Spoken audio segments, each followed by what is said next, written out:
챕터 8 에피소드 1 한 장의 항공권 또 하나의 세계 7월의 어느 금요일 아침 인천공항의 출국장은 평소보다 붐볐다. 여름 방학을 맞은 가족 여행객들, 출장길에 오른 정장 차림의 직장인들, 그리고 배낭 하나만 맨 청춘들. 각기 다른 목적지, 각기 다른 사연을 품은 사람들 속에서 오데오는 그저 말없이 탑승 게이트를 향해 걸었다. 도쿄행 아침 비행기. 그가 이 항공권을 받은 건 며칠 전이었다. 도쿄에 있는 파츠 공급 업체랑 미팅 한 번 잡았습니다. 이쪽 대표가 관심 많대요. OEM으로 가동할 수 있는 설비도 있고요. 정 과장이 전한 말에 대우는 몇 초간 말이 없었다. 처음으로 해외에서 열리는 미팅. 처음으로 다른 나라의 바이어와 단둘이 마주 앉게 될 자리. 그 순간은 분명히 그의 머릿속 어딘가를 울렸다. 이 비행기, 단지 2시간짜리 이동이 아니라 내 세계를 바꾸는 2시간일지도 모른다. 비행기 창문 밖으로는 잿빛 구름이 천천히 흘러갔다. 이코노미 좌석의 조용한 기내에서 대우는 문득 예전 생각이 났다. 대학 시절, 그는 항공우주공학을 꿈꾸던 학생이었다.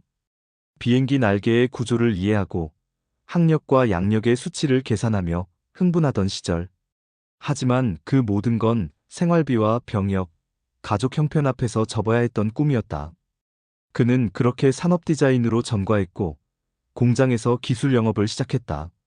결국 이 비행기는 날 설계자의 자리로 다시 데려다 주는 게 아니라 설득자의 자리로 데려가는 거네. 스스로를 비꼬는 생각에 슬며시 웃음이 났다. 하네다 공항에 도착한 건 오전 11시 20분. 입국 심사를 마치고 나와 로비로 들어서는 순간 습기 찬 도쿄의 공기가 얼굴을 감쌌다. 하지만 그보다 먼저 눈에 띈 것은 종이 팻말을 들고 있는 마루야마였다. 오산? 웰컴 투 재팬. 감사합니다. 생각보다 일찍 와주셨네요. 마루야마는 40대 중반쯤으로 보이는 일본인으로 니시다 공업의 해외 OEM 담당자였다. 깔끔한 셔츠에 회색 슬랙스를 입은 그는 첫 인상이 섬세하면서도 거리감 있는 사람처럼 느껴졌다.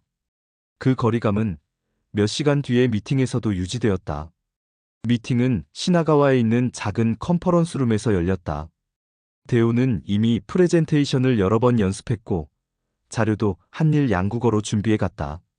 하지만 예상과 달리 마루야마는 자료보다 질문에 더 관심이 많았다. 귀사의 방열 처리 방식이 기존 세라믹 코팅과 다르다고 하셨는데 그 공정은 귀사 내부에서 직접 하나요?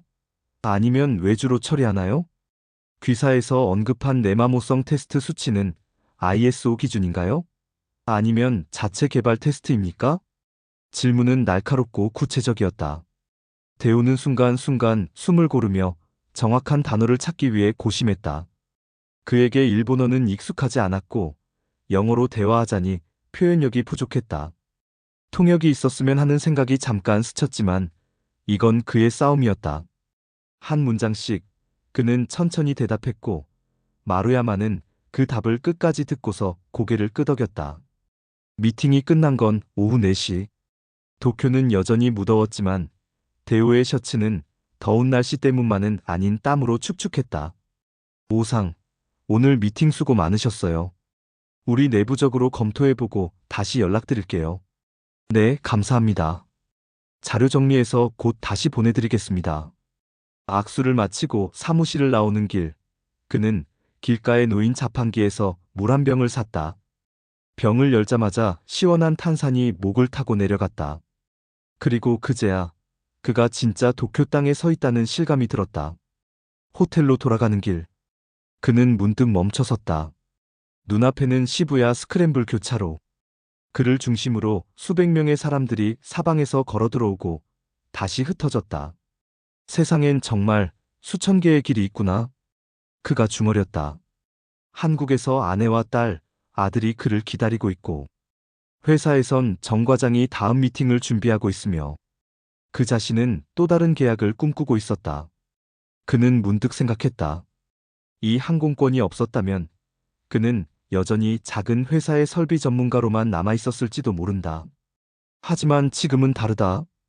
그는 이제 국경을 넘는 협상가의 초입에 발을 디뎠다. 그리고 그것은 단지 직업의 변화가 아니라 존재 방식의 변화였다.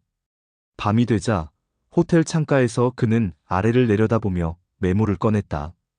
마루야마의 질문 리스트, 기술자료 보강 필요, 제안서 일부 표현 수정 필요, 확신보다 가능성 강조하기. 다음 출장은 동남아, 베트남도 리스트에 넣을 것. 그는 창밖의 불빛을 보며 조용히 웃었다. 이제야 좀 일이 재미있어지려나. 그렇게 한 장의 항공권은 그의 세계를 넓혔다. 그리고 그 넓어진 세계는 다시 그의 마음속 무엇인가를 깨우고 있었다. 새로운 책임감, 새로운 시야, 새로운 기회. 그것은 단순히 비행한 거리가 아니라 인생의 방향 전환이었다. 챕터 8 에피소드 2 미팅 테이블 위의 온도. 하라주쿠 근처 작은 회의실. 이른 아침부터 비가 내렸다. 도쿄의 장마는 한국보다 길고 촘촘하게 내렸다. 빗방울이 회의실 유리창에 일정한 박자로 떨어지는 가운데 오데오는 처음 만나는 일본 바이어와 마주 앉아 있었다. 서로 교환한 명함 위에 맺힌 습기처럼 테이블 위의 공기엔 묘한 긴장감이 감돌았다. 바이어의 이름은 사토 켄지, 40대 중반의 단정한 남성이었고 인사와 동시에 그는 회의의 방향을 명확히 제시했다. 귀사의 제품력은 충분히 이해했습니다. 하지만 일본 시장은 신뢰를 기반으로 움직입니다. 즉, 첫 거래보다 그 이후가 더 중요하죠. 대우는 고개를 끄덕이며 말을 이었다. 저도 동감입니다. 그래서 오늘은 제품 설명보다 함께 어떻게 시장을 만들어갈 수 있을지에 대해 논의하길 원합니다. 잠시 침묵. 사토는 눈을 가늘게 뜨고 대우의 눈을 바라봤다. 감정 없는 표정. 그러나 무언가를 평가하고 있다는 느낌이 강하게 들었다. 대우는 그 시선을 외면하지 않았다. 그럼 묻겠습니다. 사토가 말했다.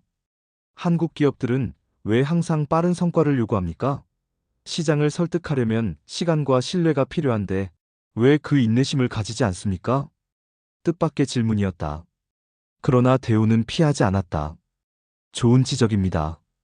하지만 저희는 빠른 성과보다 빠른 신뢰를 원합니다. 그게 없으면 그 어떤 제품도 일본 시장에선 살아남지 못하니까요. 사토는 조용히 미소 지었다. 고개를 끄덕이며 차를 한 모금 마셨다. 그것이 대우에겐 긍정의 신호로 읽혔다. 그리고 그 순간 회의실의 온도가 바뀌기 시작했다. 대우는 미리 준비해온 20쪽 분량의 프레젠테이션을 꺼내지 않았다. 대신 노트북을 닫고 작은 샘플 박스를 꺼냈다. 그 안에는 5가지 색상으로 제작된 자동차 부품이 정리되어 있었다. 이게 저희 회사가 만든 핵심 부품입니다. 단순한 디자인 같지만 한국 시장에선 3년간 불량률 0%였습니다. 사토는 천천히 손에 들고 살펴보았다. 무게, 마감, 재질. 그는 아주 오래된 감별사처럼 느껴졌다. 그리고 이내 말했다. 이걸 만드는 회사가 한국에 또 있습니까? 있습니다. 단가 경쟁도 심합니다. 하지만 저희는 지속적인 기술 관리에 집중합니다. 사토는 다시 조용해졌다. 그러곤 한참 만에 메모장을 꺼냈다. 3개월간 테스트 공급, 조건부, 계약, AS 조건은 분기별 리뷰. 어떻습니까? 대우는 심장이 조금 빨라졌다. 계약서를 꺼낼 타이밍이었다. 그러나 그는 그 순간 너무 성급하게 움직이지 않기로 했다. 회의가 끝나고 함께 호텔로 향하는 엘리베이터 안에서 사토가 먼저 말을 꺼냈다. 도쿄에 자주 오십니까? 오늘이 처음입니다. 처음인데도 일본 스타일을 잘 이해하고 계시군요. 대우는 웃었다. 아버지가 목수셨습니다. 목수는 나무를 자르기 전에 나무의 결을 먼저 봅니다. 계약도 그렇죠. 시장을 자르기 전에 시장의 결을 먼저 읽어야 하니까요. 엘리베이터 문이 열렸다. 사토는 마지막으로 대우에게 고개를 숙였다. 오늘 미팅 좋았습니다.